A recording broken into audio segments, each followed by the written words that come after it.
This podcast is brought to you by Traventure Cafe, where the wild at heart fuel their passion and adventure is served fresh.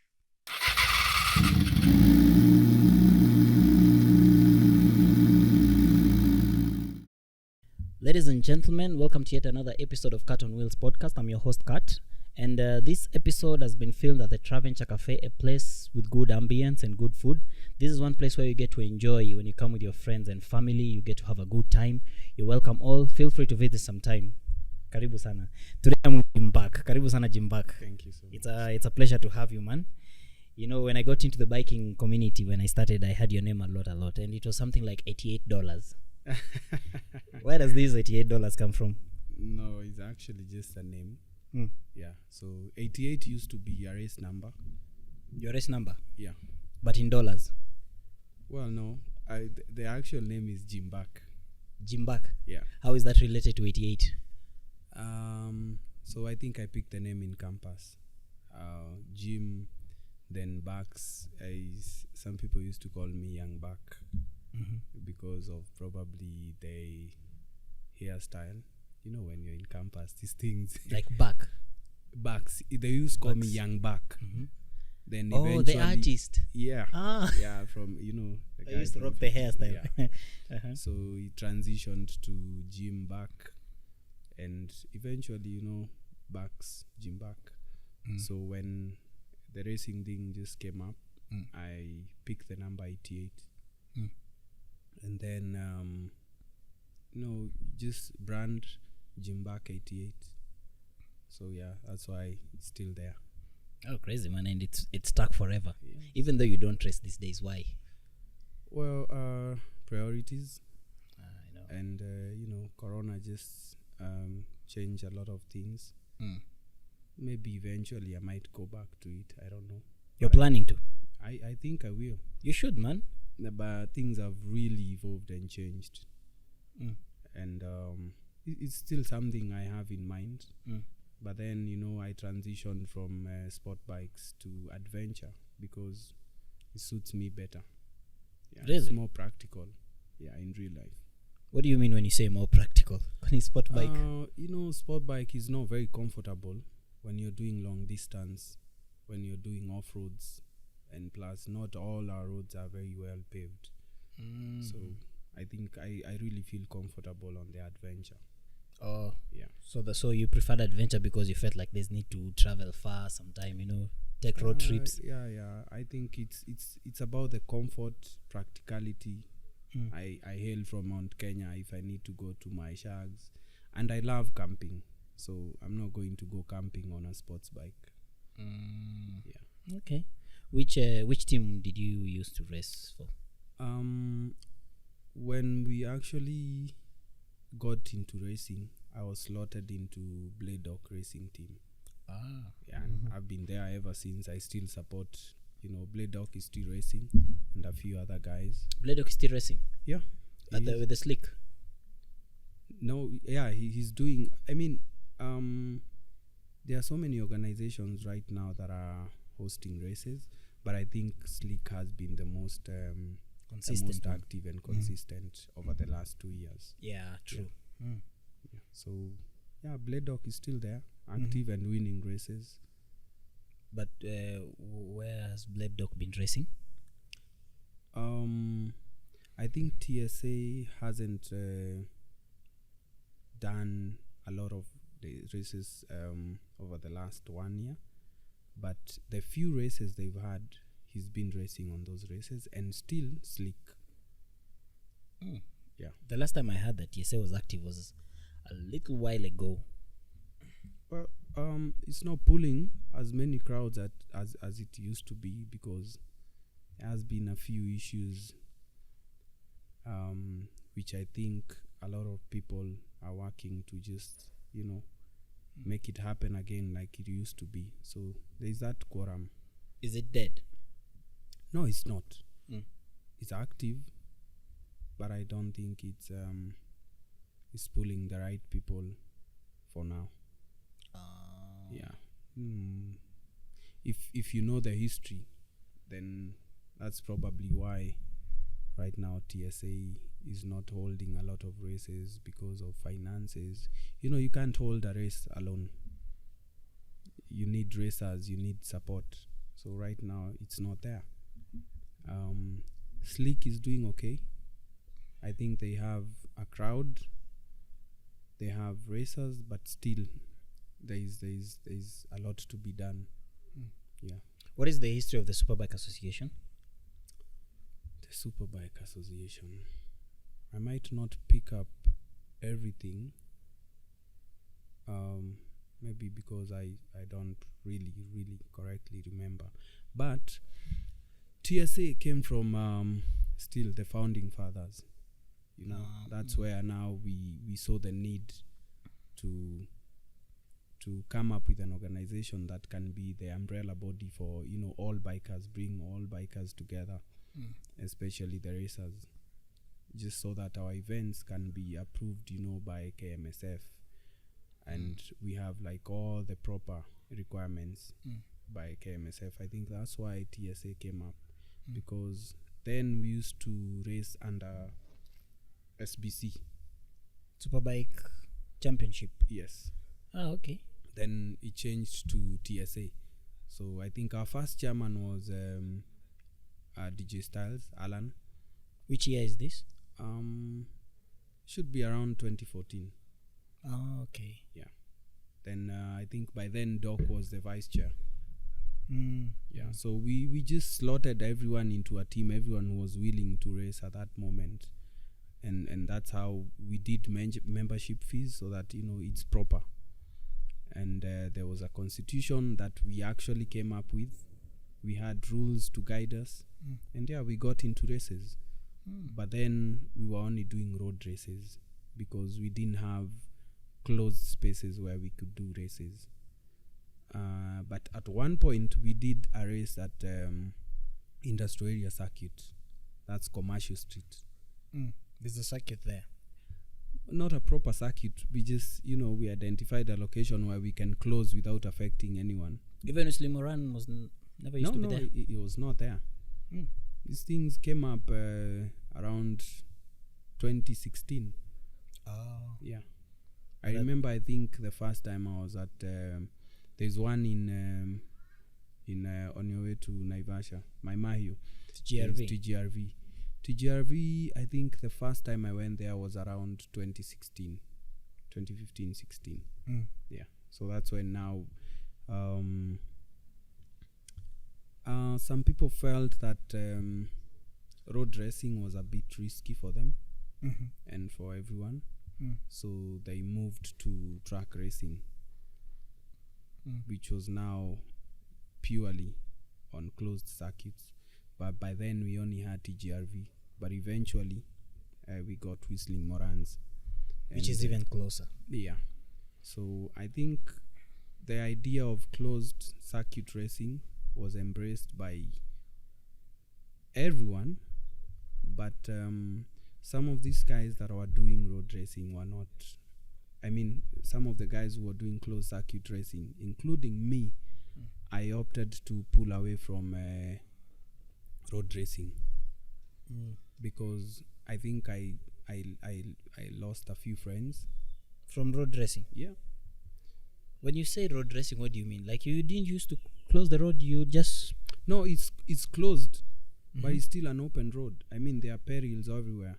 Oh, there's some risk involved. You have signage. It's not a controlled environment completely. You cannot completely control it. But then again, I did support them.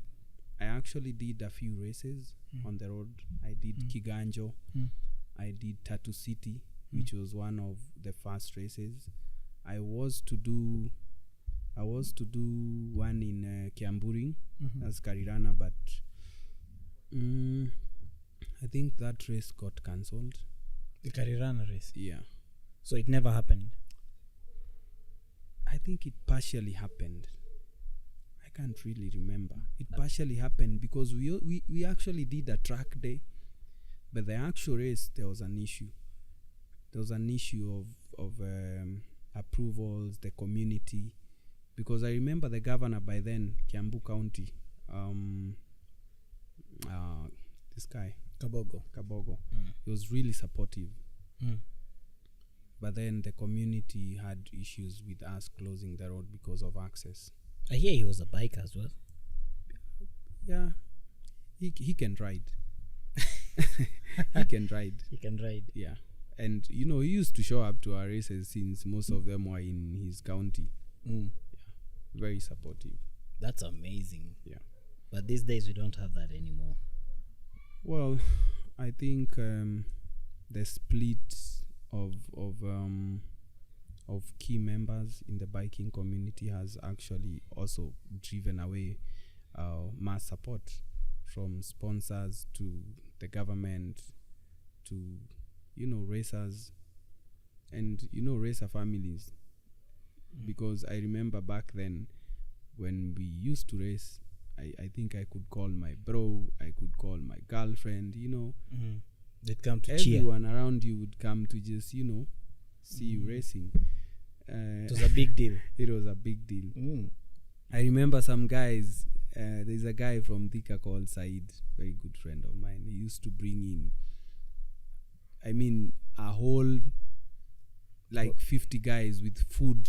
An entire village. Yeah, he would come with his own food, his own chefs, just to enjoy the day. Really? Yeah, 50 people. yeah. Hey, it's like a party, man. Used to do it with passion. Mm. Everything set up. Even I remember that there is a race we did in Inda. I think most of the supporters were family, friends. Mm. Yeah, because it was a whole thing. It was If you see serious. pictures from back then, you'll be shocked. Looked like almost a rally, political rally. And you're telling me the reason why this is not happening anymore is because of the split. I think I can't say really is a split in in the organizations, but it's one of the key reasons. Among many others. Yes. Mm. Why do you think there was a split? Well, one, I would say the fact that some people did not feel comfortable doing road racing. That already created a split, because you see now there are two factions. One wants both closed and road racing. The other wants purely to do track racing. So of course, personally, I tried not to pick sides, but it was not easy trying to be on both ends. So I did participate, in almost all the races. But then again, I think after I lost this guy called T-Dev. T-Dev. This is somebody I'd mentored into biking. I think I pulled away. Something just, You mentored T-Dev. Yeah, I did. I actually helped him get a bike. And I actually raced against him in a final. Umwonyeshe tu who's the boss. Well, he did improve. He was good. Did you win that race? I did win that race. Did he come second, no? Yeah, he was second. Okay. Yeah, so it was actually very nice to see somebody you've mentored racing next to you. This bike that you're mentioning, is it the Gixxer 750? Oh yeah, I did do most of my races with that bike. The one T-Dev owned? No, T-Dev had a Gixxer 750, but Yeah. a newer model. He A had newer. the 2011, I had the 2011, 2010. Yeah. You know, the funny coincidence is that that bike owned by T-Dev, Yeah. I'm the one who bought it. Oh, really? Yeah, the 2011 model. I got it from a guy called Keith. Oh, Keith. The Yeah. late. Okay. Yeah, the late. So Keith and I were neighbors. We were childhood friends All right. back in the estate. So when he passed, I started admiring that bike, I think, at that point. And I think I just got the interest. When you guys, did you come for the memorial, I think? No, I went to the burial. You came to the burial, yeah. Yeah. So the only face I remember, I think, was Edu Chef. Oh, the burial. Yeah, no, the burial and during the prayers in the estate. Oh, So you guys came with a lot of bikes, and then there were a lot of raves and all that, and I'm like, Yeah. what is this? Yeah, so I got his bike, but then again, it disappeared somewhere. You sold it already? Yeah, let's just say some things happened, and I had to let it go. Okay. I moved to Yamaha All right. again. I didn't know that you nurtured him. That's I did. I actually took him to see the bike. Mm. I remember how I met T. Davies. I was riding to work one early morning, and I found him. He had a minor accident along Thika Road, so I actually helped him get to hospital. He had another bike. Yeah, he had a small bike, I think a Chinese bike, and he was headed to work. So once we met there, I introduced him. By then I had a garage, Two Wheels Den. So, you know, Two Wheels Den is in Lumumba Drive. yeah, Oh, that's yours. yeah. Is it still there? He's still there. I see cars more than bikes there.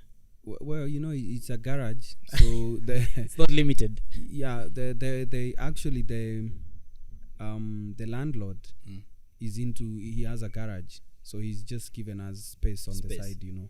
To do your thing. Yeah, Yeah. Interesting.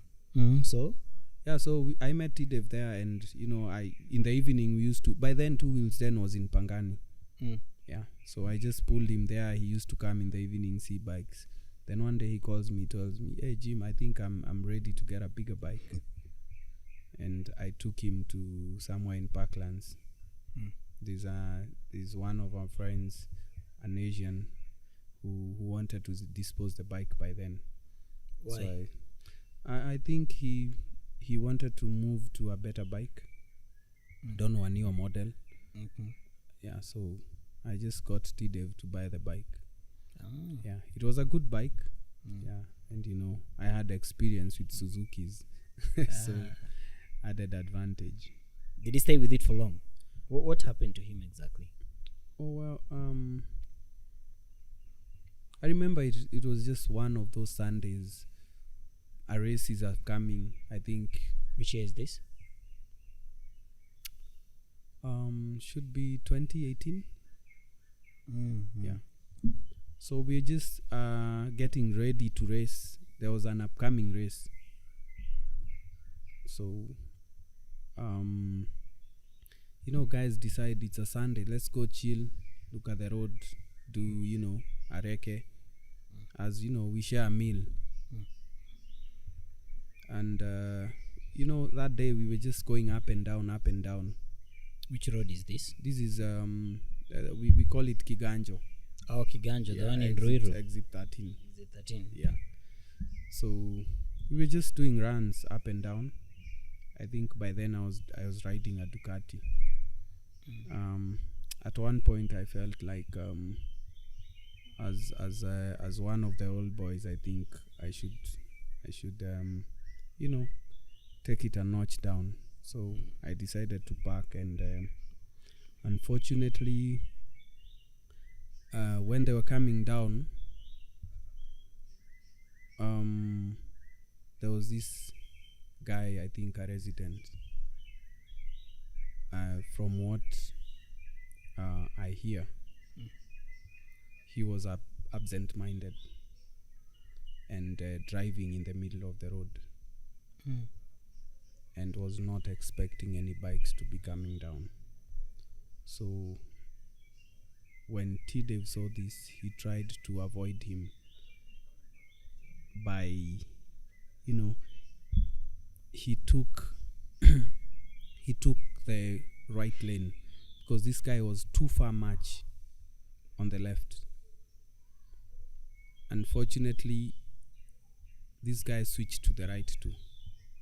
When he saw He him. saw the bikes, and they met head on, and you know, unfortunately, he was, you know, passed on immediately. It was instant. Yeah. What about the driver? He had the wife and the daughter in the car. So the driver was uninjured, but the wife, I think, broke a leg, and the kid had, I think, minor injuries. T-Dev was riding the Gixxer. No. That day he had borrowed a bike from one of our friends, an R6, and it was a total wreck. Oh man, Yeah, that's the so R6 sad. I think blew up in flames. I think It blew up in flames. it was in flames. Yeah. Bro, that don't sound so good. Yeah, I think that was the turnaround for me. I think I just felt like Yeah. it's no longer my thing to be racing on the road. But you'd close if the race was happening. The roads would be closed, right? Yeah, but that thing doesn't leave you. It haunts you. Yeah. Personally, I would say that never left me. I didn't have the heart to continue racing on the road, but I was very supportive of anyone Doing it. Yeah, it's a personal choice. Were you alone, or were there many other bikers who were of the we idea? We were many. There was quite a lot number of us. And they were all supporting the idea of not continuing to race on the road. Like I said, we split into two groups. Okay. Some did not want to do road racing. They only wanted to focus on closed circuits. And you can't force people to do things they don't want to. You have to let people go where they feel comfortable. But then again, with the split, I think words were thrown around. Of course. But it's fine. It's life. At the end of the day. Yeah. I get your point. Yeah. Man, that is so sad. And so if you look at it this way, then that's why you see these days we have a lot of we don't have so much of what used to happen back in the days, right? Yeah, but I believe there is still a lot of potential. I've seen a few people discuss about supporting who is there right now, because we have to accept it. Those are days gone. There's a new generation in the industry. What can we do as guys who are there when all this started? We can support those of us who can race. We are up for it. Do you think there'd be a huge difference if maybe TSA was functional? Honestly, I don't think it's about who organizes a race anymore. It's about how well you pull in everyone, how well you bring in everyone for a common goal. Because I've never made money. I don't think there are very few individuals who ever made money from biking and racing. Maybe no. Let me change that from biking to racing. From racing, I don't think anyone has ever made money from racing. So right now it's about going concern. I mean, future generation. What do we want? What do you want for the biking community in Kenya? And I think if everyone came together and we did proper races, then in time, maybe we can get, an international standard track where, everyone can feel safe racing. But again, there's still people who feel like road racing is okay. I mean, there is Isle of Man. Hey. If people been dying for years and it's still there, it's entertainment. But they're making money of it. But I think if you look at the history of Isle of Man, I don't think people used to make money from that. Like, as in compared to now, from it's us to build it to a point of making money. Yeah, we have like to sacrifice now whatever you have. If you contribute to a race, do your own bike, prepare your own bike, have your own team, because that's what we used to do with the racing teams. Yeah, we used to like come up with whatever you have. I remember a racing month was everything. You have to have new tires, service your bike, prepare your bike for the race, have a crew, because you need someone to help you with fueling the bike. Those are sponsors, you mean? Not sponsors. It was self-sponsored. So when you say you needed someone to help you fuel your bike, what do you mean? Not fuel, fix my bike, like on the track. In case of a Fueling my mechanical bike issue. on the track, because you can't do a whole tank when you're racing. So You do it in batches because you don't want to carry a lot of weight. So you need someone to refuel the bike in between the breaks. You need a mechanic if, for example, you have a slight issue, mechanical, small things. You need a whole team to do all that. Warm your tires, you need tire warmers. You need somebody to do all that because you're tired. It's not a one-man show. You can't do it on your own. Yeah, you need someone to help you with hydration. That's a lot. Yeah, it's a lot. I think I had a team of 4 people. A mechanic. Yeah, I had guy handling fuel. Yeah, I had 2 mechanics. My wife and Your wife was a mechanic. no, Oh. just motivation. Ukiona tu sura Unajua unachangamka. familiar people around you. Yeah, they make you do it better. Yeah. And all that, prepare food, because it's a whole thing. Racing is not easy. Who was your mechanic? Wero Wero. from 2 Wheels 10. Yeah. But I had to pay them sometimes even accommodation. At the TGRV now, you Yeah. mean? TGRV, Whistling Morans. When you go to Whistling Morans, you come back, you return the same day. I mean, you guys wanted to extend it? Because of fatigue and all setup and everything. Because we used to do a track day on Saturday and race on Sunday. So see, you had to be there on Saturday. Sometimes I felt like driving back to my house was quite a distance, so I used to spend there. Somewhere at the river. No, Whistling Morans is well equipped. You can do camping. They have accommodation. Yeah. So most of the time I used to camp. Just the comfort, so that in the morning you're not worrying about getting there. You're not stressed about now Yeah. driving all the way there again. Yeah. That's a lot, man. Yeah, it's a lot. It should pay, actually. I feel like it should. If that's all you guys have to go through. It should pay, but we are not there. So you work with what you have, the passion. So, like you said, what it takes to be there is to come together as a team and. Just be one. That's how you think we can pull sponsors. Yeah, that's the only way, because you're one voice. Because at one point we used to compete for sponsors As an individual. as teams. And. At times it would work, sometimes it wouldn't. Because if I'm going to a sponsor, I don't expect another team to be coming to that sponsor. And if they come, they don't pick all of you. If See, now if we both come, of course the sponsor will, I don't know, depending on the presentation, he might pick up maybe disunity or unhealthy competition and just pull out.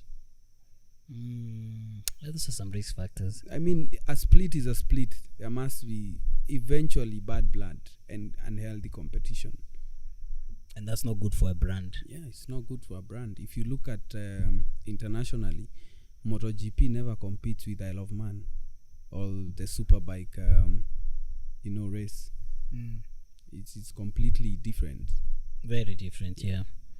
But now when you say we need to come up as a team, that only narrows down to one thing. An association that will represent heads. Everyone.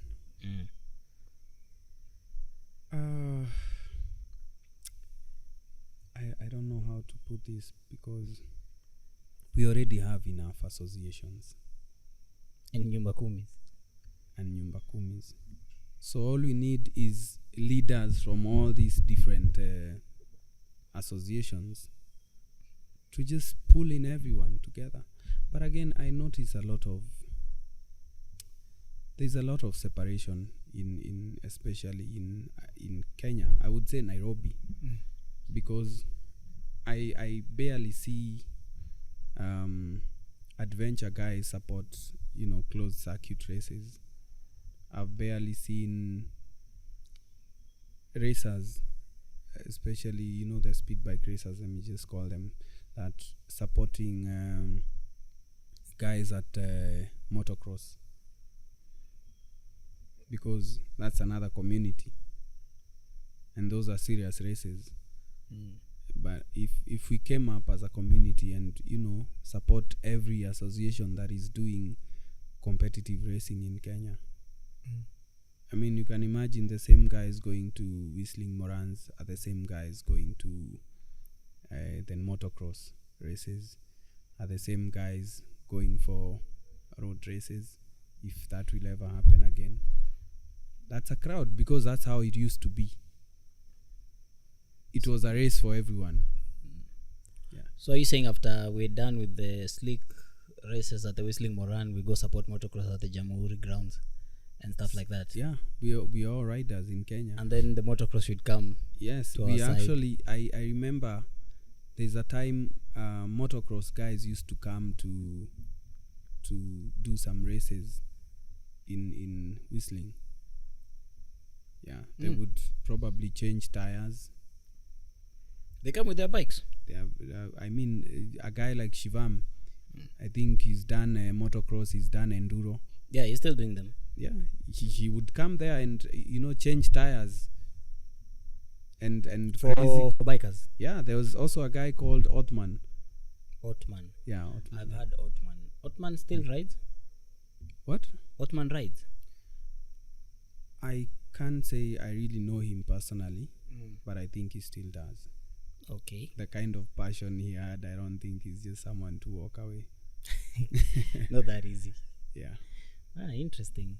So, Ibu, tell me about your journey. How did you start riding? Or what made you want to get into this? Which year was this? How it all started? Whoa, this is Unajua kuna watu heartbreak ilifanya people have different stories. Okay. Mine dates back.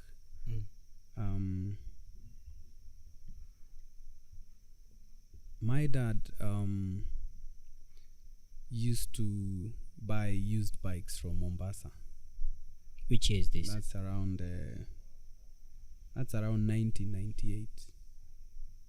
I was still in school. He's buying sport bikes or No. Just small bikes. I don't know, Yamaha, Suzuki. Those 100 and 150s. Really small bikes. So he would buy those bikes. I remember my uncle used to work at Toyota Kenya Mombasa. So he was actually very much connected to everyone who used to buy a bike from Toyota Kenya, everyone who owns a bike in Mombasa. Hazikuwa mingi. So you basically know people. Yeah, definitely. So he would buy these small bikes and send them to my dad. I mean, buy for him. My dad would keep them in the small room that we used to call our bedroom, somewhere in Eastlands. And curiosity boys, me and my younger bro, we would pick coins from him every day. Once he comes from work, akona pocket change, so 10 shillings, 5 shillings. Eventually by weekend we have enough money. I think by then a liter was 55 shillings, I think. So we would get enough money to buy fuel and start playing with those small bikes. These bikes were new? No, used. Just minor damages, or they've sat in a garage for so long. So your dad used to fix them or what? Yeah, now he had another uncle who owned a garage somewhere in Mount Kenya, and they would fix them together and sell them to teachers, up country. Teachers. The story of teachers used to use those bicycles and bikes. Yeah, anyone who was well off back then huko angenunua pikipiki. So he had a clientele. Hey, pikipiki ndio ilikuwa kama Maybach. It's the means of transport around there. So at one point, we taught ourselves how to ride, clutching the way you see your neighbors do, your uncles. Copy pasting. Yeah. And that's how I learned how to ride. Then once you know how to balance the clutch, fuel, tunatoka nje. So we'd move around the estate on weekends when my dad is not around. and neighbors wangekuja watu. Of course. Yeah. Kongawatiaje hasi. Yeah. Then once you gain interest in something, you start now seeing it. I remember my dad would take us to road trips, maybe sometimes for lunch. I remember at Sarit. With the bikes? No. Just go for lunch. Mkifunga shule. And I would see bikes at Sarit. I remember one time I saw still the same bike or now the superbikes? No, I would see now big bikes. Hey. Now which year is this now? This is 2000s.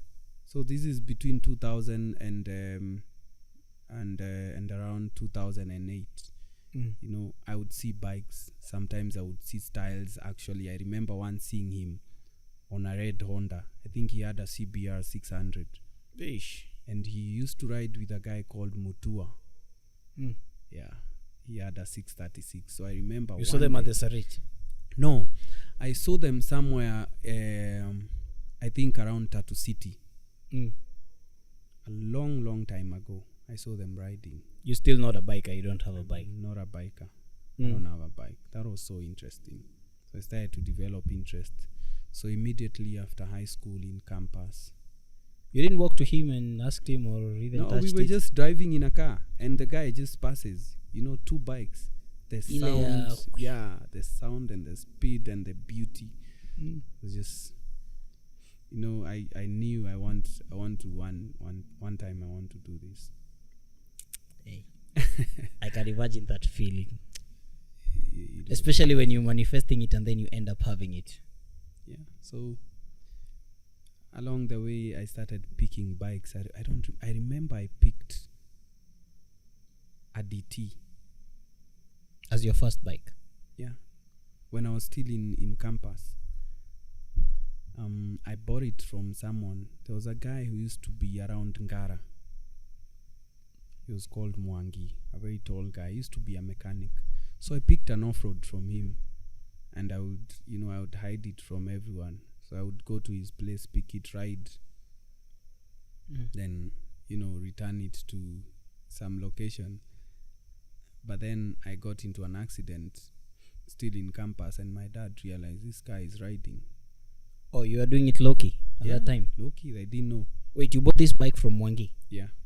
Okay. Yeah. And then it's low-key, so you used to park it at Mwangi's? Yeah. You never used to go with it home? No, I would park it at his place or my friend's place. Why would your father be against you riding? It's around it's around 2000 and how? 2008. It's all new to it's a new culture. But you've grown up with bikes. Of all the people, you shouldn't be the one who was against it. The way I say it, you would think that it's something I used to do with his consent. Tulikuwa tunaiba pikipiki zake za kuuza. Mlikuwa wadogo. Yeah, and we were still young boys. So he would come over maybe on a Monday and anaambiwa na neighbors, na vijana wako, I've seen them moving around here with pikipiki. He'd never realized that you guys were taking the bike? It wasn't an issue because it's just boys playing, just boys being boys. So even after your dad found out, now after the accident, he really cautioned me about bikes and everything, in a way that he was just saying you need to be careful. How bad was it? Minor, just aesthetics. I think I scratched my face and hands. So you didn't have a helmet? I had a shitty helmet. So on the fall, it just flew up. We didn't have a yellow helmet. Wait, bro. The helmet flew up from your head? Yeah, the minute you hit the ground in a toka. Serious? Yeah. And which helmets were these? We used to get ex-UK and ex-US helmets. Zile zenye mtu ashaanguka nazo.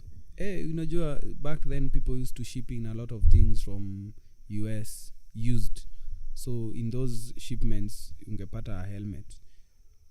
Ya kuangukia tu ama unaangukia tu ukitaka. If you really need a helmet utapata. Yeah. I remember back in 2009 there is one guy who brought in around 150 helmets from UK. Yes, I was very entrepreneurial at that point. And I remember I used to work at industrial area. So Facebook was the only social media platform. So I would post those helmets. Sio zangu. I just picked pictures and post them. And I had a guy called Eddie. Eddie actually mentored me into biking. And I would get clients on Facebook. Because I couldn't leave work, I would send Eddie. Eddie would come pick my bike from work and go sell the helmets. Yeah. Anyway, to get back to the journey. My dad found out, and we talked about it, and eventually,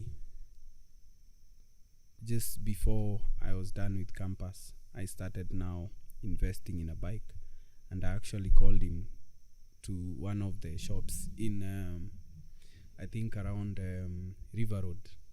There were these new bikes that looked like cruisers. They were called Premier motorcycle. Premier. Yeah. I took him there. I told him, I want to buy a bike because I feel like internship and campus, moving around, I need something to move around with quicker.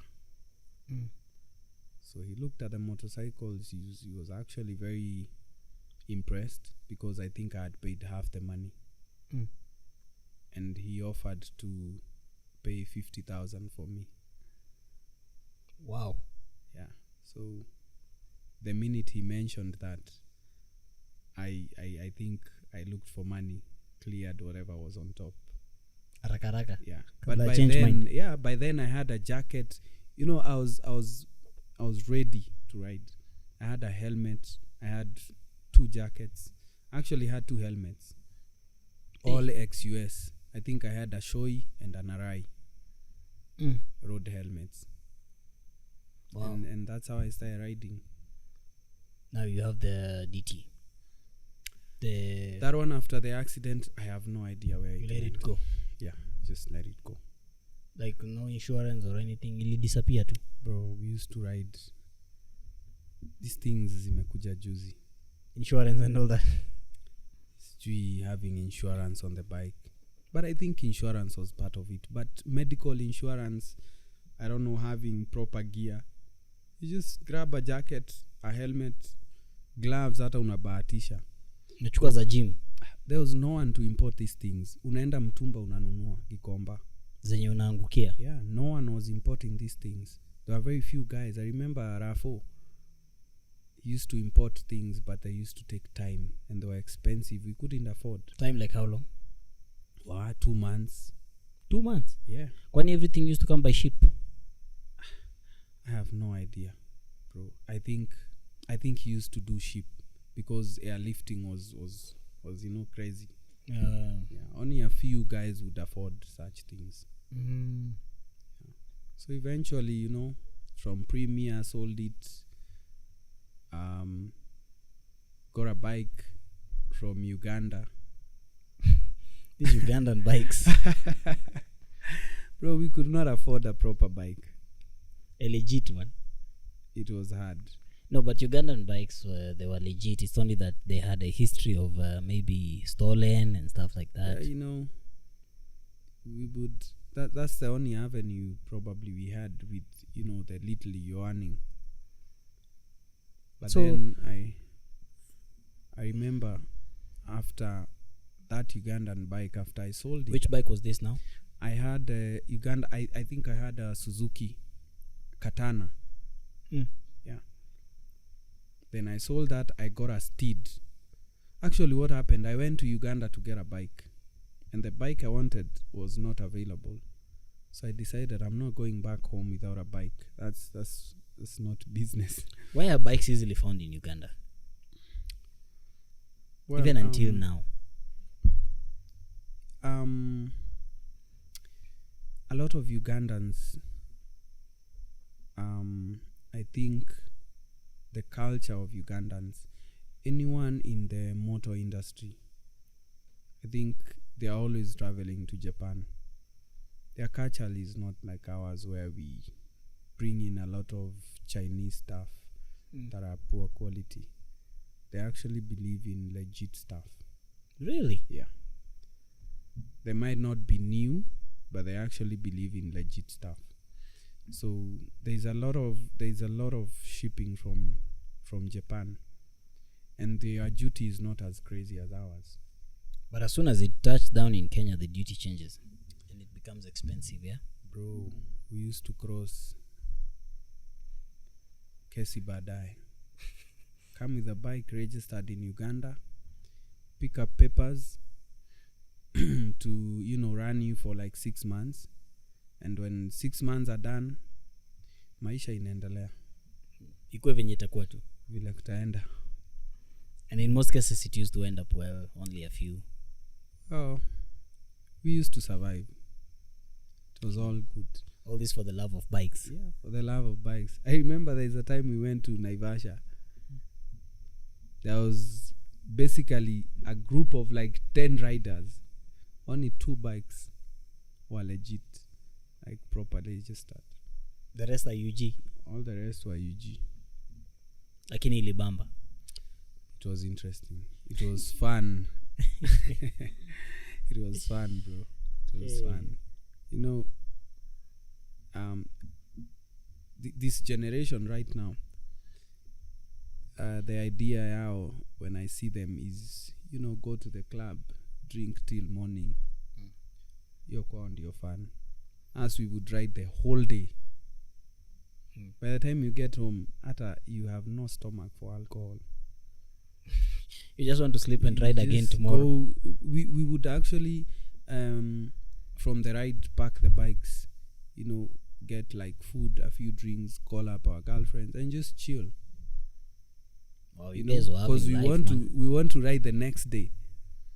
So there is no way we are going to overindulge today. But fuel is more expensive than alcohol these days. Maybe that's why.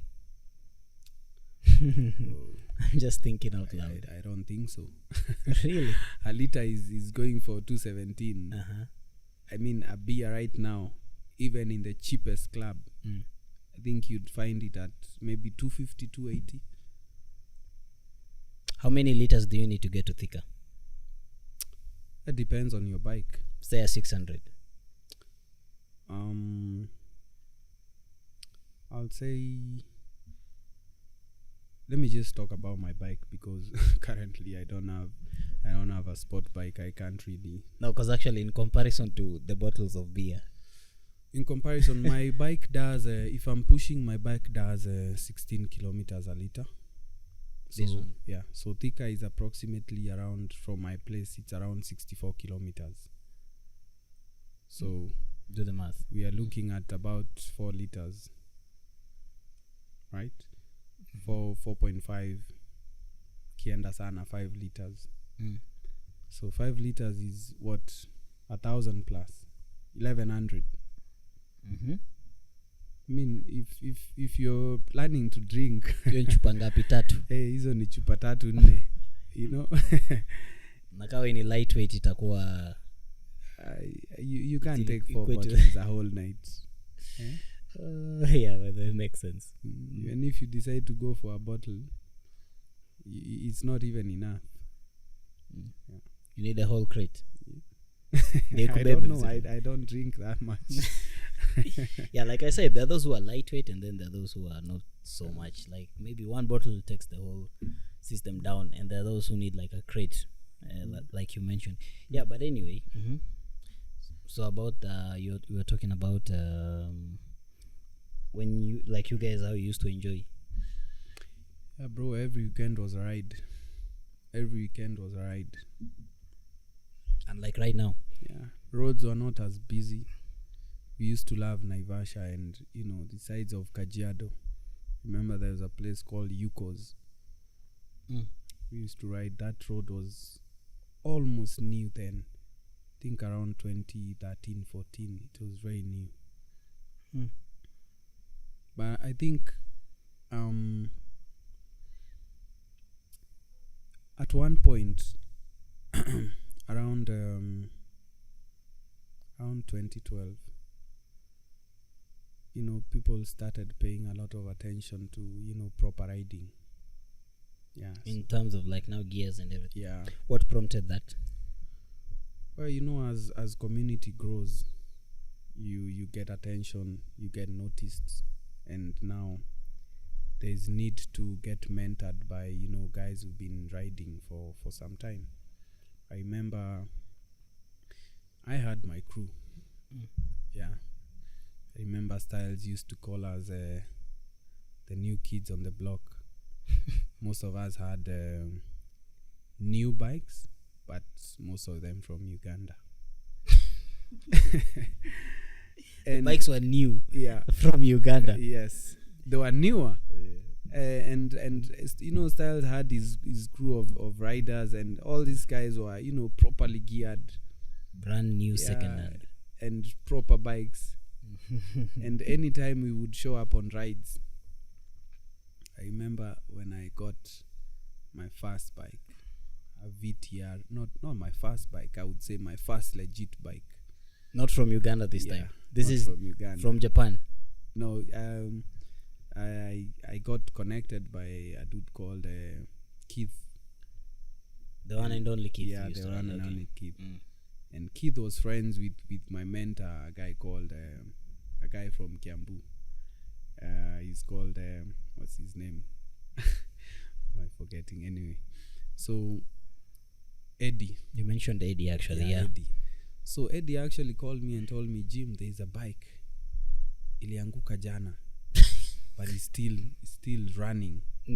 Bro, get this bike. And I had mentioned to him that I want to go to Uganda to get a bike.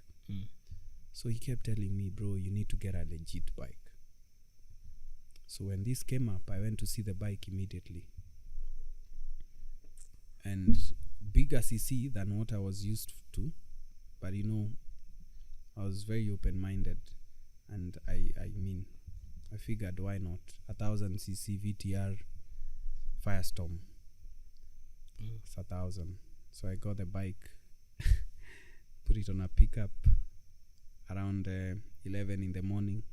By evening, I rode it home. Took it to Kirinyaga Road. To do what now? Basically, the exhaust was damaged. Fixed mbio. So I actually took out that pipe and bought a Subaru exhaust. Welded it in. Welded.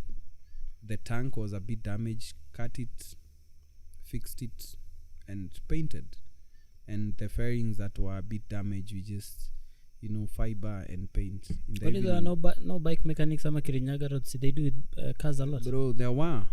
There was Steve Das. You didn't want to go to Peter Steve Das? Plates. I could not afford this guy. Steve Das? Yeah, I could not. Steve Das was like in Dubai. Steve Das doesn't do shortcuts. If you want the legit way. Yeah, bro, you need proper fairings. No, you need a proper exhaust. This Subaru exhaust will damage your internals. Your bike internals, the engine. So no shortcuts. Hey, so that's expensive. Kirinyaga Road, that's the only place I would go. Na unapatana huko with some guys that are still riding today. Evo. Budget ni tight. You're young, bro. I was like, I think 22, 23. Hauna pesa. Naanza maisha. Unataka bike. Hey, and I want a bike. So evening I'm riding it home. Then Eddie calls me on Saturday. Tells me, Jim, now it's time to join the big boys. Sasa uko na 1000cc. Eddie. Sasa you join Kina Styles? Yeah, now I join Kina Styles. I remember showing up at Ridgeways. There was the only petrol station in Ridgeways. Hapo somewhere walkabout. I got there. The bike is looking good. Sauti bro. Pipe ya Subaru. Sir looks at me like, hi. Jim is my name. He asked me one question. Bro, mbona una ride na hizo gloves? I had half gloves. Za gym. I was so naive and stupid. I just told him, mi napenda kufeel, throttle, accelerator. He just looked at me, smiled, and walked away. I saw him talk to Eddie. I think he was telling Eddie that I need to get proper gear. Naambia umsawaka chufala. We took off. We were a group of like 7 bikers. back then we used to love some place called Kiamaiko. Where is this? So you head to Kiambu, Kirigiti. There's a route that connects Kiambu to it's called Kiamaiko. Connects Kiambu to Githunguri. Yeah, so you use the Kiamaiko route. It's basically called Kwamaiko. Yeah. Or Kwamaiko, and then it turns Kiamaiko.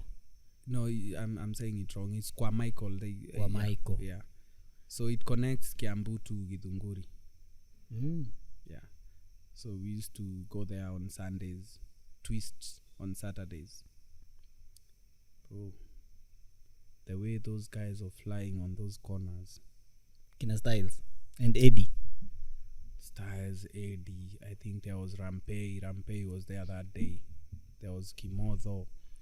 There was now the guy we talked about. Kimenyi. Yeah, Kimenyi was also there. There was another guy we used to call him Daktari, and a few other guys that I can't really remember. And Hulk. Hulk was not there that day. I met Hulk a bit later. These guys were flying into those corners, and I could not understand how I have a bigger bike, 1,000cc. You can't do it. Some of these guys are riding 600s, but I mean, I can't even catch up if I wanted to. And coming down, I decided, you know what? Hakuna kitu special hawa watu wanafanya. Nitawaonyesha. Hey bro, I didn't make it past 2 corners.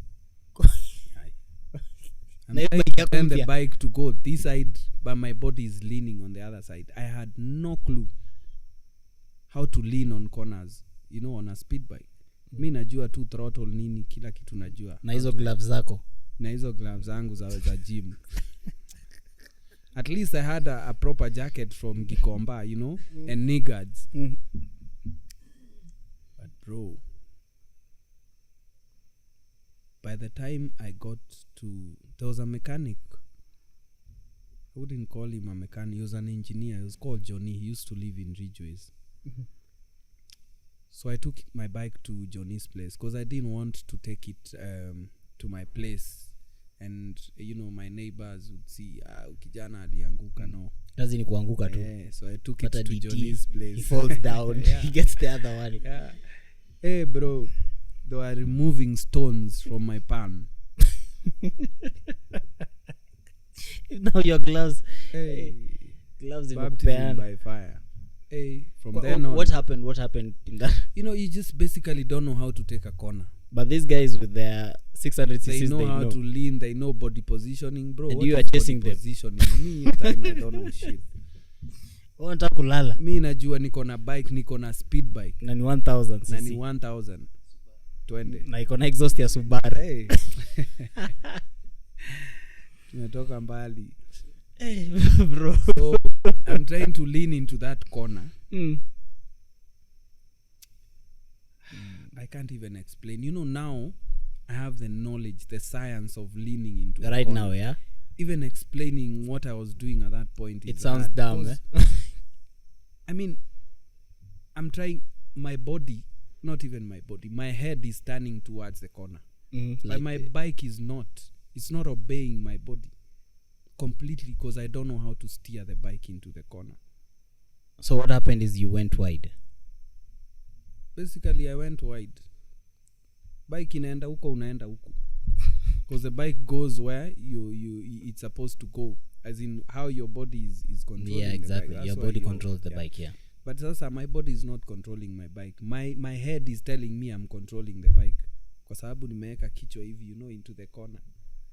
But the way you get into that corner, the braking, the wrong gear, wrong board position, so it's not turning. So by the time you're leaning, Kina Styles had already gone. Ay bro, hata siwaoni. Nasa ukalala ukaanguka. Nililala nikaenda, hata sikulala, kichwa ndio ililala. Bro, bike goes the other direction, unaenda huku. Kakujua na pick up huko na Eddie. So they didn't notice you behind? They did. They all came back. No, they saw you falling. See, they had already gone. Ama they noticed you're not behind them? I wasn't. I'm telling you, it's the second corner. So, hawajaenda mbali. You concluded too fast. So I wanted to show them. I have a 1,000. I were happy. But then after that, that's when I started doing a lot of, reading, watching. I remember I started with Keith Code because then I had this friend of mine, Livy Katigima. I talked to Livy. He was like, before I tell you anything, you need to watch Keith Code. So he actually gave me a CD. Yeah. So he copied the CD for me because I think he had the original version. So he made a copy for me. And I started watching Keith Code. Yeah, so, improving my knowledge, started getting proper gear. But you didn't injure yourself? No, apart from, I had scratches on my hands. No fractures? No, nothing. Because it's just a low side and there was no obstacle. So you didn't hit anything, yeah. So after that, I did a lot of learning and training. So what were the guys' reaction when you went down? You're confused, adrenaline. They're actually people you've just met today. Or then so they just told me, bro, take it easy. I learn how to ride your bike. Kosawa, And, I took it upon myself to learn so many things. Because I remember this guy called Tiram Rampey. I remember I asked him one day before I decided to read on Keith Code. I asked him, bro, how do you turn the bike into a corner? Wow. The things he told me. It's like, we fanya tu hivi, lala tu hivi, bike itaenda. Even for him, he didn't know the science. I don't know.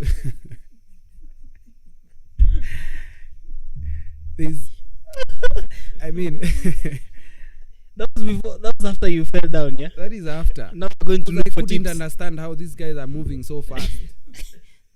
Ukaona acha niulize mtu experienced. Yeah, but I believe guys like Daktari Doc. Doc eventually started the Blade Doc riding school. And it has helped so many riders actually understand how to just actually steer a bike and ride a bike. Because back then, wewe ukishajua how to clutch in, to release and gas, you're done. Wewe uko sawa. Yeah. That guy Tiram, you said. Is he still around? Does he ride? Yeah, last time I saw him, he rides an Adventure, a GS. How does he feel now that he told you this? He should come here and explain, eh? Alikudanganya umse. He talks in some, Tiram is a comical guy, so he would give you the Masai accent. He's actually Masai. So it'd be like, Ero, wela lisha hii kitu hivi itaenda. Usijali. Bro, I tried. Only it just went to a different direction. But then I think races, the beginning of racing, it has helped so many people. I think the things we are doing now, better roads, more congestion, more dangerous drivers on the road. If we would have gotten here without racing in Kenya, I think we would lose so many people. Because I actually don't believe that I rode a bike for almost 3 years without even knowing how to corner, knowing how to brake. And somehow you survived. So lucky. So lucky. I used to, when we started riding personally, I could overhear my uncles, people who would ride, saying, piki piki ni brake ya nyuma, usiguze ya mbele. And that idea grows in you. So when I got a bike, I believed you cannot touch the front brakes. Even normal bicycles, we used to hear that a lot. Yeah, even bicycles. Wachana na brake ya mbele. Utaruka. But we didn't actually know that is the most effective used in a proper way. Remember, I got one bike from Uganda, a Z750 Kawasaki. And 1 week after, I was riding to South Sea because I lived in South Sea.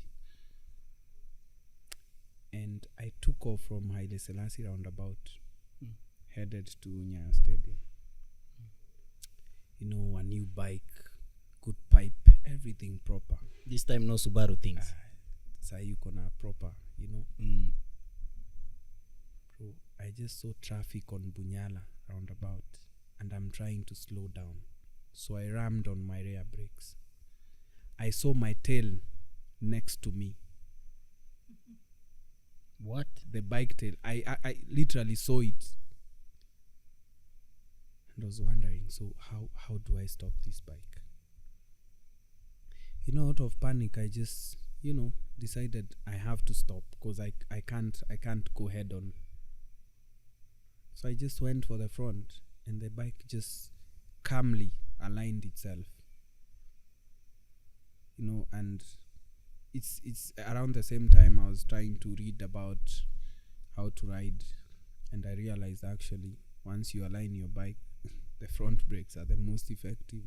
You know, so you actually get to practice what you're learning, what you're actually watching. Yeah. So I made it a habit. Sunday morning, go to church. After church, sit for like an hour, watch Kid Code. And in the afternoon, I'm joining everyone else. We used to go as a crew. There was Bull. Bull now lives in Canada. There was Bull, Polagai, Tiram, you know, Levi, Katigima. You know, do a run in Karirana. That was like one of the favorite spots now, because eventually the Kirigiti Kwa Michael thing, the road just, you know, started going bad. Yeah, so we couldn't ride there anymore. Nyokanyaka was not that popular yet. No, because the road was still not carpeted well. No, it's just been done there like a few years ago. So Nyoka was not there. So Kiamburing was the ill thing. The ultimate thing. Yeah. So every Sunday, that was like our chill spot. Even guys who are not riding, like just bikers, but they don't want to ride, they would just come and chill.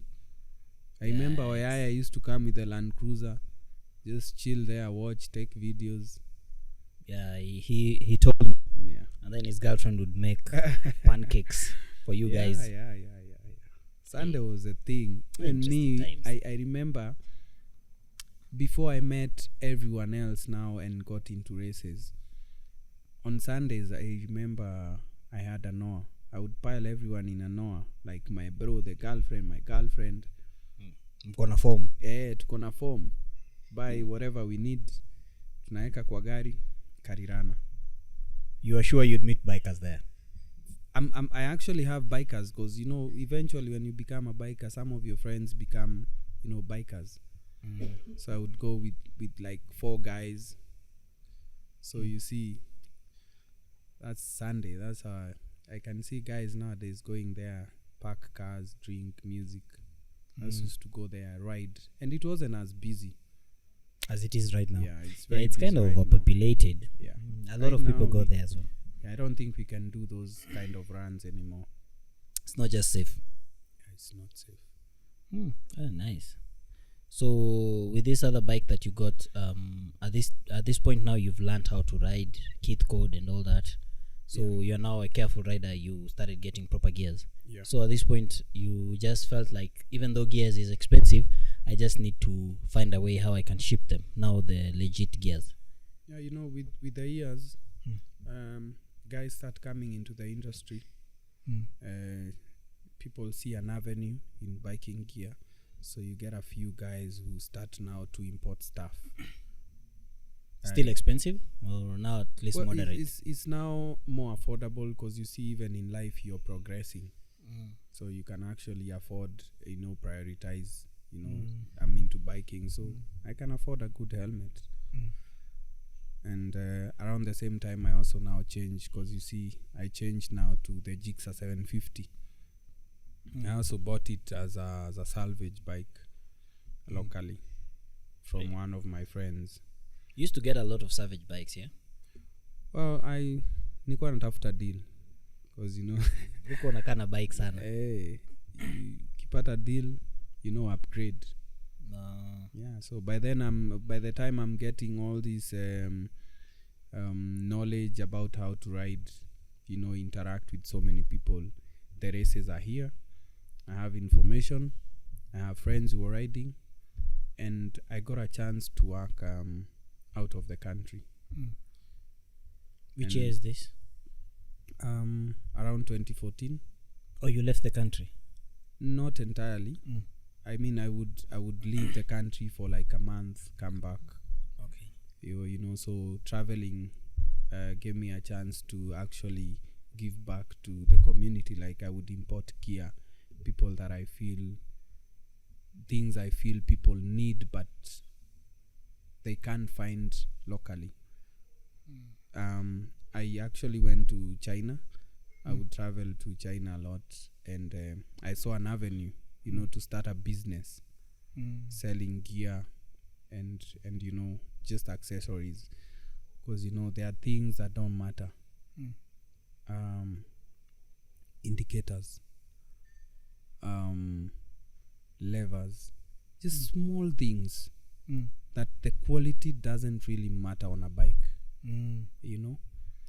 So I had the opportunity to actually visit the market. I think everyone knows that China offers a wide range of quality. So I would actually select quality that I know would suit me as a biker. So I would actually pick such and sell locally. Yeah, so you see, at this point I'm able to get proper gear and proper equipment. So a guy's buying the idea? Yeah. And that's how I started Two Wheels then. Oh, you came back with some knowledge. I mean, I ran with the opportunity. Like, I started selling gear from the boot of my car. Like you'd go park somewhere and open the boot and hook. Like when bikers are meeting for MotoGP, we used to meet. It was the whole thing. On MotoGP days, mostly on Sundays, we would go to Choices, Baricho Road. We would go to Oyaya's place. Oyaya had a place. We would go to Roasters. We would go to, any biker could invite us to his spot. You have a restaurant, you have a bar. We would go there. And they'd put MotoGP. Yeah, it was like set up proper.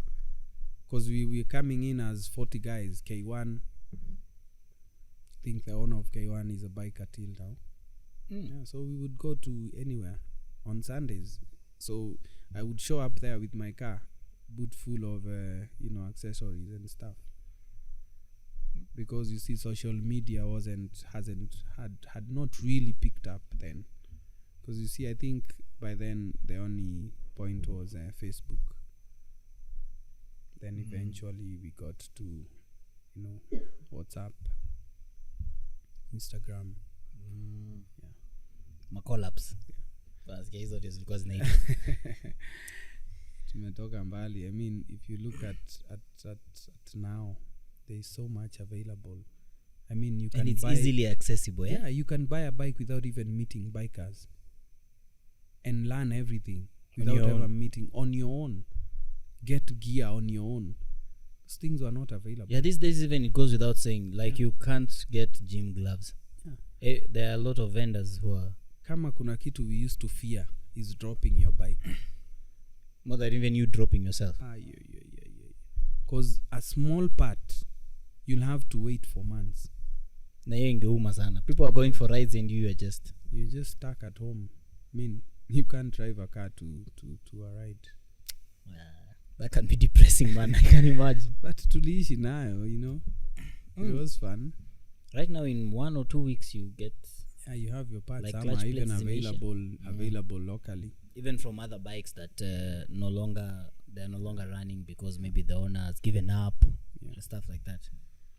Those were interesting times, you guys. Interesting times. We used to, the way people just pick cars and drive to, wherever. We used to do road trips on bikes. Just have like a pull car. That does what? Carry your now bikes. Rain gear, carries maybe supplies, and maybe now your crew. just in case. Yeah, you're going out of town, your girlfriend anauliza unaenda wapi, so ingia kwa gari.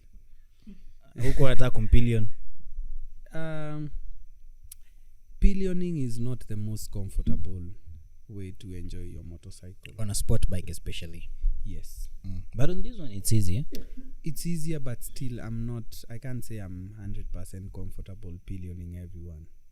Yeah, because you see, they are not going to position their body as you would position yourself. And that makes you tired. Yeah, it tires you. Even with instructions, you think it won't work. Riding is it takes a lot of concentration and energy. You need everything focused on the road, not focused on someone sitting behind you or someone riding behind you. Now that you're giving it room for errors, because I'm uncomfortable. I'm trying to brake, and you're pushing your weight on me. Yes, I've given you instructions, but you're not a biker, so once in a while you're going to forget. So for me, I don't prefer pillions. Okay. Yeah, but it reduces my concentration. I heard that if you don't want pillions, you remove your pillion seat, the pegs. We just say no. That will sound rude. Well, depends on how you look at it, because I'm trying to be careful for you. I have medical insurance you don't have. So how am I going to risk you on my bike? Gears as well. Yeah. But if it's your wife now, that's something different, because you have 2 sets of gear. You probably have insurance for both of you, and you're used to riding together, so there's that. So now you the new kids on the block, as Styles used to call you, and then there was this other one I had called Kiambu Mafia. I was still in Kiambu Mafia. You are part of the gang. I used to live on Ridgeways, so what were you guys all about? It was just about riding, nothing much. Just you guys were gangsters. Are we? I just think that we were very few riding, so it was hard to go unnoticed. People ride in groups nowadays, they don't get noticed. Then the whole of Kiambu Road, it was just us. Kiambu Road had there's nothing much going on. From all the way from Muthaiga, the only petrol station was at Ridgeways, and from Ridgeways is Kiambu town. So there is not much happening there. So anytime you guys are riding, everyone will notice, and they'll know who is who. And all that. And we just gave it a name, Kiambu Mafia, because you guys are living along Kiambu Road, and all your meetups mostly ni Kiambu town, because mnaenda kuride huko Kiamburing. Yeah. And you guys rocked it. We did have fun. Kiambu Mafia ikaenda wapi? Well, responsibilities, priorities, life again. People marry, people move, change locations, work calls. Did you see this transition happening? Like people just leaving and getting onto other things? Eventually, it happens. You could see it happen, but you never get to actually notice until you're the person moving. Now it's your turn. It's your turn. So you don't see them as often. Sometimes they want you to ride. You're there maybe taking care of, kids, farm. So it's basically just transition to, other things, and you meet up once in a while. And you just accept it. You just accept it. It's life. So what are some of the best memories you have of Kiambu Mafia, especially? The rides and the kind of friendship we had. It brought you guys together, the connection and all that. Yeah, and it was about biking, and we were a family.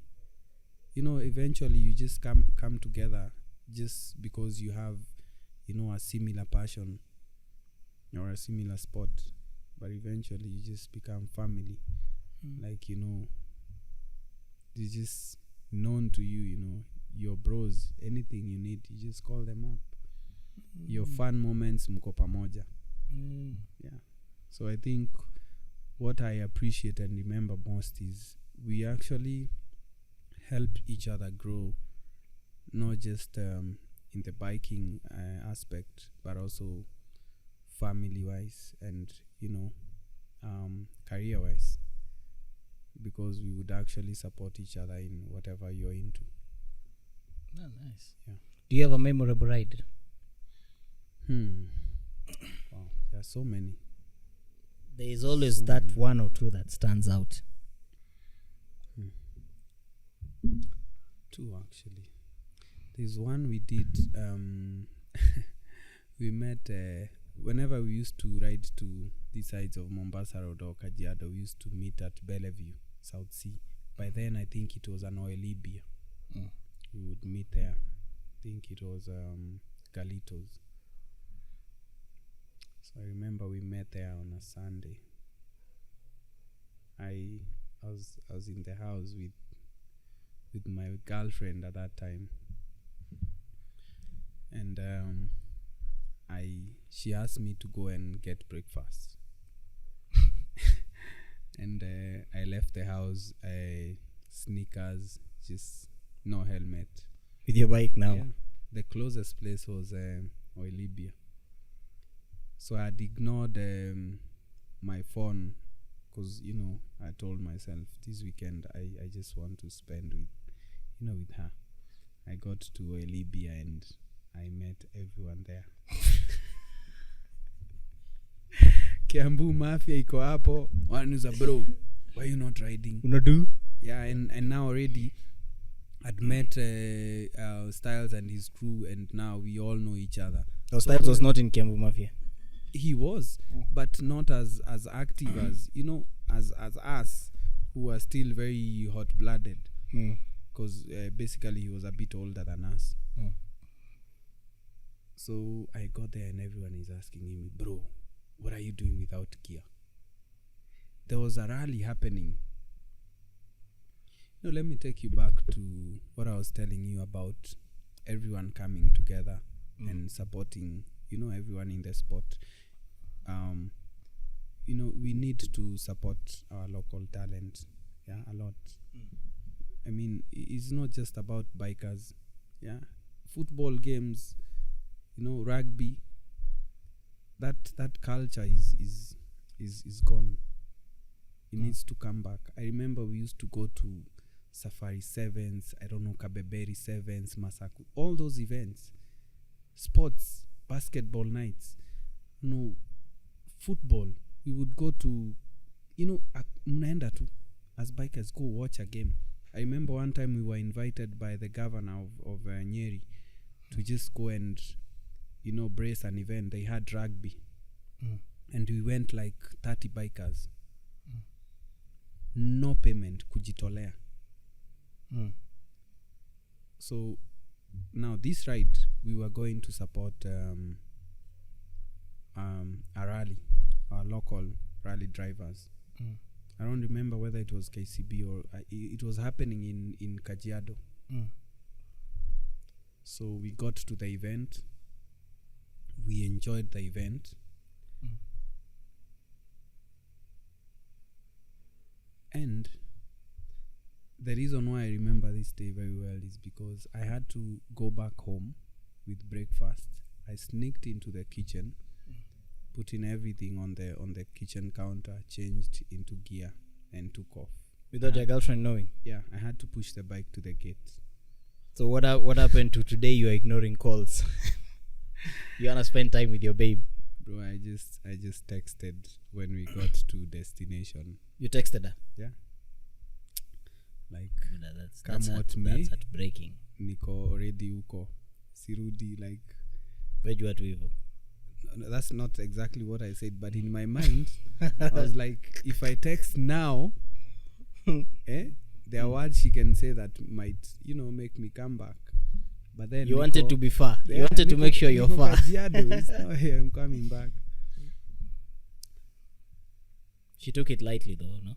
Well, we were still young, so she understood. So we got there, and I don't know, this guy from, I think he was from Nation. You know, he just saw the bikes and he actually approached us. He was like, guys, can I just take a video of you guys riding? And we left where the function was. We went to, you know, uko kwa barabara, because there was not much happening, and we started riding back and forth, doing, you know, small stunts. And the guy decided to just take a whole clip of what we were doing. And then now at that point there was this group of upcoming lady bikers, but mostly they were just pillions. They used to call themselves the Taillight Crew. We were friends. What are you saying? At the upcoming lady bikers, but the pillions.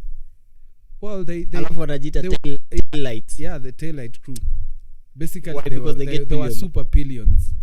How? Like, if you want to pillion someone, you go to the Taillight Crew, and they hook you friends. They were friends of bikers. Okay. So they loved the idea of being on a bike. Yeah. So they just formed their own crew that they used. Sisi ni wa kubebwa. Yeah, Taillight Crew. We make you look better. You know, presentation. Hey, you guys had it. Yani mpaka walichapa slogan. Hey, bro.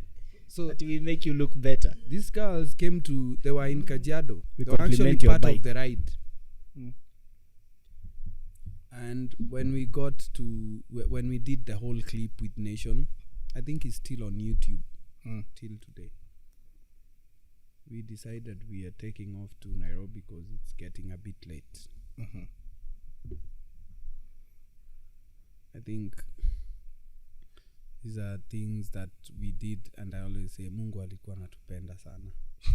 Because I mean, pillioning someone who's wearing open shoes, shorts, and crop jackets, and just screaming. The only safety gear was a helmet. They were not screaming. They were having fun. So we rode back to Nairobi at very crazy speeds. No, we got home safe. Yeah, that was risky, man. All of us safe. And I think that's the first time I pushed my bike to limits. You had one of the Taillights crew with the pillion, and this time your girlfriend is at home. Ulimwachia breakfast, bro. It was purely it was purely enjoying the ride. Pillion to Nairobi. Ingekuwa sahi enzi za GoPro. These things you can't even do them anymore. I mean, the roads are very unsafe. Yeah, man. And having to mentor a lot of people selling gear in the industry, you can't pull some stunts. I wouldn't feel comfortable at all. Yeah, especially you being a pioneer and then you're doing that. It just and basically just being me. That's a past. I mean, you risk enough. You've gotten enough chances. You are young right now. You didn't know better. Yeah, now you know. And then you came out of it alive. You know? Yeah, I actually believe sometimes you can actually escape with a lot if you don't know. Like, have you ever seen young boys? They just play with a snake is very passing, risky objects. Especially kids, they go catch a frog and they just you know, at my age, knowing what I know, if I was to do some things, I don't think nitapata hiyo chance. Utaumia. Hata utakataa tu. Because you know better. Yeah, you know. So I can't actually. We enjoyed it when it was there. Oh, and that's lucky. Yeah, and again there was this ride we did Stanchat Marathon. He used to pay very well back then. Now sponsorship deals, eh? Yeah, Stuart had a company, an events company. So the whole thing, Stanchat was his thing. So he would call up bikers and pay us very well. So I remember that day we went. This is which year? I think this is 2013. And by very well, you mean how much, roughly? Wow. That's per biker, yeah? Or yeah, per bike. used to give us $150. And that time a dollar was 98 bob, I'm assuming. Yeah. So that's roughly 15,000. So if you want $50 right now, And you guys were even charging in dollars. yeah, because that's his company. That's how they roll. Yeah, because I think the client was actually not Kenyan. Oh, okay. Yes. So immediately after the whole thing, ni Naivasha, riding to Naivasha, Straight. the whole crew, mko na pesa bro. Sasa mko Kiambu Mafia, Daylight Crew. No, this day. No. By then Daylight was still very Bado anajitengeneza. just an idea. So we head to Naivasha, just boys, and mnakula nyama, laugh. I think someone came with a rugby ball. We played rugby, and by the time we got to the bikes, some of us were sore. So Mmepigana hapo kwa field. we rode at very slow speeds back to Nairobi. Kafika usiku. And went to one of our friends' places to just wind up, and call it a weekend. And I mean, there are so many rides that I can't actually talk about because of hiyo yako ya mkate imenibamba. Like, you're going for breakfast and then coming back and sneaking. So these are things these chances you get. But right now you wouldn't do that, would you? You do that to your girlfriend, bro. Hey, CCTV itakuona pale. That's trouble you don't want. What was the difference between girlfriends now and back in the days? No, it's just, it's not about the girlfriend then and the girlfriend today. It's just that at your age, and I mean, just how life is right now. You don't need to be taking some risks. I mean, focus on positivity. You don't want to get home and spend 5 hours, Kelele. You'd rather just talk to her and ask for Permission. for visa. Peace of mind muhimu. Peace of mind bana. At this point unajua, then utakaa tu hapo, pigiwe kelele hiyo yangi, ongea uko tu hapo, ni kelele tu itaisha. You live with it, you're young, you have so much energy. Pia uko na your psych. Uko na psych, hot blood. Hot blood. Yeah, but this is interesting. Now I have 2 last questions for you before we wind up. All right. So the first one, you told me why you saw the need to transition from a sport bike to a superbike. Do you have a superbike now, or currently you have none? No, you don't have any. I don't have a Okay. superbike right now. Okay, so what advice do you have for this generation of riders currently that you can share with them so that they can get to know the mistakes, maybe the things you'd correct, or maybe the things you feel like we're missing and can be shaped? All right. I think I would start with safe riding, because it's classified as a dangerous sport, and very unforgiving. So I think basically get into it not for clout or for content. Get into it because you're passionate about riding, because only when you're passionate about it is when you're going to take care of yourself and do what is required for you to get on that bike. Remember, I mentioned I bought a helmet and gear even before I bought a bike. That's the whole idea, you get it in your head that it's dangerous, it's unforgiving. So from the word go, you need to learn how to calm yourself, learn how to ride, proper riding. I always tell guys, a lot of guys that I meet, you need to try racing. They're like, I'm not into competitions. But I'm not telling them to race per se just to be competitive. I want them to learn the skill that could actually, protect yourself out there on the road. Because, when you get to racing, depending on your team and the people you're racing with, you're going to learn about braking, body positioning, defensive riding, all those things which are very important when you're riding out here on open roads. Yeah, true. I remember there was a time when I was at the Whistling with you and I was using my rear brakes and you guys were behind me. I don't know if you remember that, if you recall that. Oh, on the track. Sunday, yeah on the track. That's a very important skill. Yeah. So you get to pick a lot of things when you actually, ride with other people. Because you see, it's like you have someone to look up to. Yeah. Imagine riding alone. Even if you were to pick everything from from the internet, learn how to ride proper gear, how will you know that you're actually doing it right if you can't compare yourself to people who are doing the same as you? Yeah, you just have to ride with people. Get on the track. If you don't feel like the track is your place, go on group rides.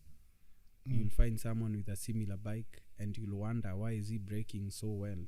Why am I not doing it? Why is he leaning better than me? Why is he wearing such a jacket?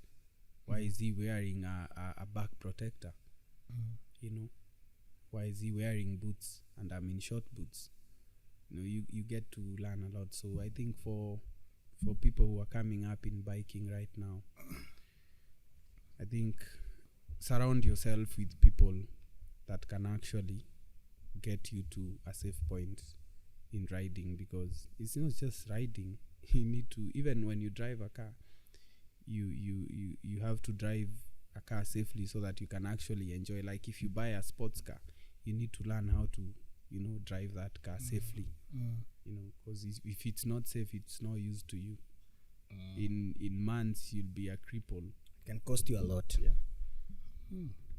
So that's proper gear, the right mindset. Avoid riding when you're not composed, like when you're intoxicated, when you're stressed, because you'll not be in your element. Because it's not a car. It's a two-wheel motorcycle. But even cars still, you don't have to, like if you're but driving a car and you're intoxicated, is more risky. Yeah, it's more risky compared to a cage. And if they can just support every sport in the country. I mean, that's how all other developed countries with paying sports, that's where they began support. Yeah, because I think as Kenyans we have a very bad culture. I'll say it as a whole. Kenyans, we don't know how to support our own. Yeah, we're always supporting outsiders and foreigners. I'm not saying it's a bad thing, but what about your own? Charity begins at home. Support your people, so that the future generation, your kid tells you, I want to be a racer. You can run with it. It's a career because it's paying. Right now, if my kid comes to me and I want to be a racer, I'll just tell her, what are you talking about? You need to think about your future, and your future, you cannot make money from riding. But eventually, if I do something about the community and its growth and contribute to it, probably her kids will probably get to that point. Okay, yeah, that makes a lot of sense. And I thank you so much for taking your time to come here and share your stories, man. It's been very interesting. I think this cornering, how you learned cornering, is very funny. Your gloves, still very funny. I mean, you've come, umetoka mbali, man. Na hiyo time nilikuwa naona nimemake it, mimi ndio kusema. When I'm deadly. Kungekuwa na IG back then, na TikTok. Ungekuwa na mafans. Mngekuwa mnaona zile vitu tulikuwa nafanya. Yeah, by the way, that's why that's the reason why actually I'm doing this podcast, because there was no so much documentation, like what's happening right now. So you guys have these stories, and I wish like if it was only recorded, like right now when you're talking about it, I can only envision it. I can only you've mentioned so many bikers that you actually invited here, and you notice that I actually know almost all of them and have read. Actually, it's all of them. You've had an experience with them. Yeah, because we used to be together. We were a community. We used to do so much together. But nowadays, I meet guys, mtu ananiambia, I don't even know that guy. Bikes zimekuwa mingi. Hata sio kuwa mingi. Kila mtu is just doing their own thing. The idea of support is not there. People are forming their small groups, segregating themselves, which happens with growth. But again, what's the umbrella? What brings everyone together? I've not seen, right now, I don't see anything that has actually brought everyone together. I mean, Road Warriors used to pull a crowd. TSA. Like if Road Warrior would do an event, people would come like crazy. People would come. I actually have friends till now that I met through such races. People have actually worked with. But I've currently, I hope whatever is happening and whatever discussions I've seen going on will actually get us to that level again. Let's hope so. Sure. Asante sana Jimbak. I look forward to having you again sometime back. I know the stories are so many, and you definitely share more and more and more as time goes by. Sure. Asante sana.